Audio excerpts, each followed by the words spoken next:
Halo teman-teman, selamat pagi. Apa kabarnya nih hari ini? Kenalin, nama aku Lida. Sorry, nggak lihat.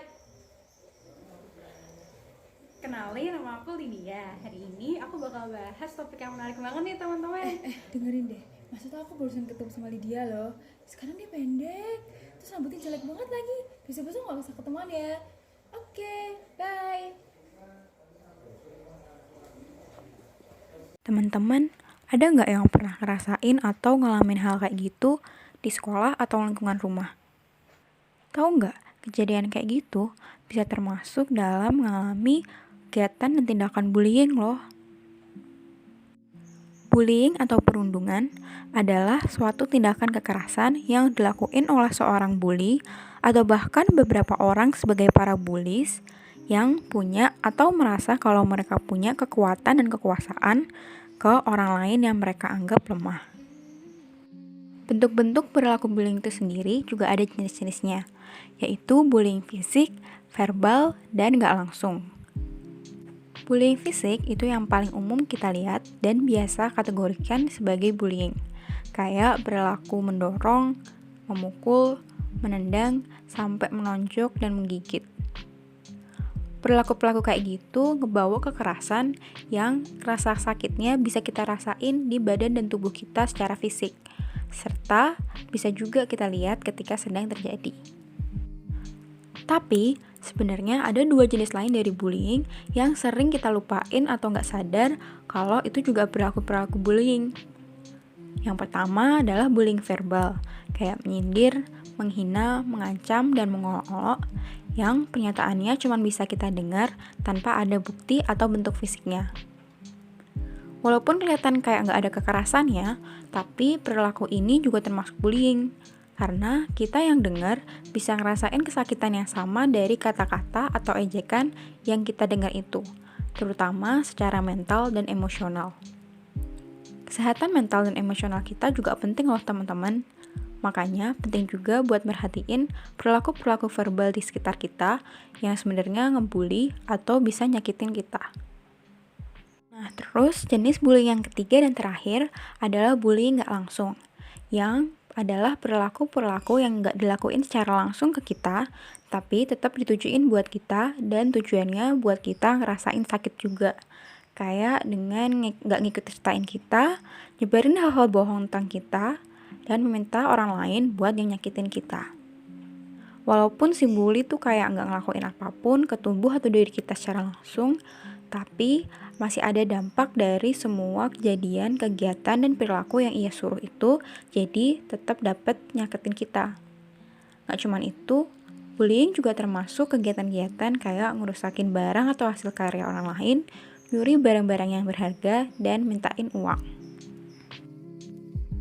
Cuma bercanda juga. Gitu doang udah marah.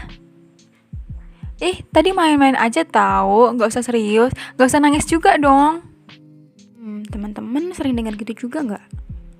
Sering nih para bullies pakai alasan bercanda ini supaya kita nggak ngerasa kalau lagi dibully. Padahal itu juga bentuk dari bullying. Iya, bullying verbal. Mereka jatuhnya jadi ngejek kita dan nyalahin perasaan kita yang ngerasa sakit atau tertekan karena perilaku mereka. Tapi emang perilaku yang betul-betul bercanda juga ada, yang biasanya kita lakuin sama teman-teman dekat kita dan gak ada maksud ngeganggu atau ngebully waktu kita lakuinnya. Terus gimana ya ngebedainnya? Cara paling gampang buat nentuin apa suatu kejadian atau perilakunya orang itu emang cuma bercanda atau sebenarnya bullying adalah perasaan kita setelah ngalamin kejadian atau perilaku itu. Kalau kita ngerasa tersakitin, terpojok, atau ada rasa gak nyaman apapun yang lainnya, perilaku bercanda itu juga bisa dikategoriin sebagai bullying. Nah, sedangkan perilaku atau kegiatan yang emang sifatnya bercanda gak ngasih rasa tidak nyaman ke kita. Bahkan kita juga bisa ikut terhibur dan paham apa sih yang lagi dibercandain. Selain itu, bullying sendiri juga punya nih 3 karakteristik.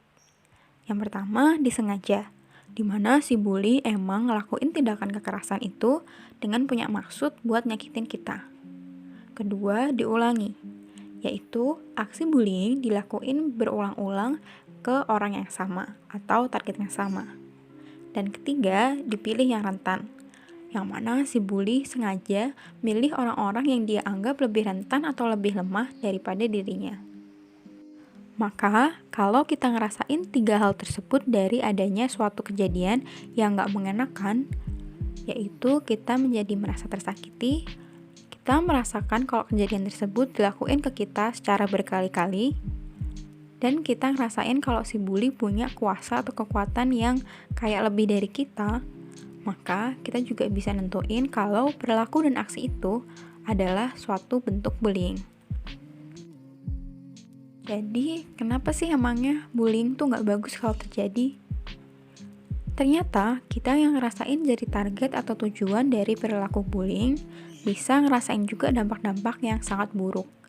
Kayak jadi merasa rendah diri sampai depresi, gak mau ke sekolah, sering ngerasa cemas dan takut, yang semuanya sangat berdampak ke tumbuh kembang diri kita di masa depan, serta keterampilan sosial kita di masyarakat. Terus, apa yang harus kita lakuin kalau ngerasa lagi dibully atau ngeliat orang lain lagi ngalamin bullying? Kalau kita ngerasain kita yang lagi dibully, pertama, abain aja semua upaya bullying itu dan hindari nyoba ngelawan dengan hal yang sama. Para bully ini nih biasanya malah bisa jadi lebih seneng kalau kita nunjukin reaksi atau nyoba ngelawan balik, karena mereka pengen ngebuktiin kalau mereka emang bisa bikin kita merasa terintimidasi. Kalau kita ngelihat teman kita atau orang lain yang lagi nerima perilaku bullying, tanyain dulu perasaan dan kondisi dia, lalu kasih tawaran buat ngebantu. Jangan maksa ya kalau mereka nolak, karena mungkin memang mereka lagi ngerasa takut dan gak bisa percaya sama orang lain setelah dapet perlakuan yang menyakitkan. Tapi tawarin terus secara tenang dan perlahan sambil jelasin kalau kita emang berniat ngebantu dan gak ada maksud buat nyakitin. Nah, setelah kita semua tenang, entah itu kita sendiri atau orang lain yang merasa kalau kita lagi dibully, laporin kejadian tersebut ke teman atau orang dewasa kayak guru dan orang tua yang bisa kita percaya.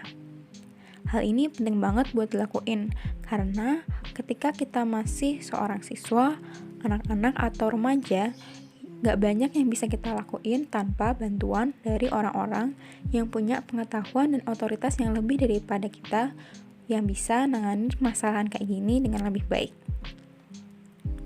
Jangan ragu atau takut buat cerita, terlebih ke orang-orang yang kita percaya. Karena walaupun kadang-kadang menyakitkan, ngebagiin pengalaman yang gak ngenakan kayak gitu bisa ngebantu kita dan nyegah kejadian yang sama bisa terjadi kembali di masa depan. Sementara itu, kita juga bisa ngebangun dan ngelatih rasa dan sikap percaya diri kita supaya kita gak lagi ngerasa terintimidasi atau takut kalau ada orang-orang yang nyoba buat nyakitin kita lewat perkataan ataupun perilaku. Tapi jangan lupa kalau perlawanan secara fisik juga bukan hal yang baik ya.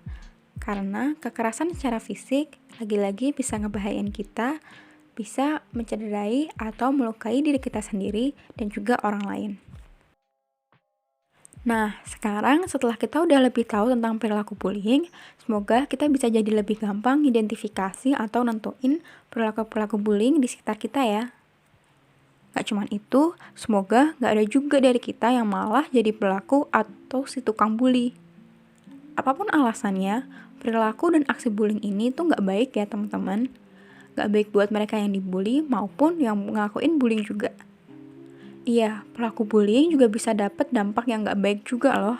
Kayak jadi keganggu emosionalnya ketika udah dewasa, atau jadi punya sifat dan perilaku yang gak diterima di masyarakat. Maka jangan sampai kita menjadi pelaku bullying. Yuk kita cegah terjadinya perilaku bullying di lingkungan sekolah dan tempat tinggal kita.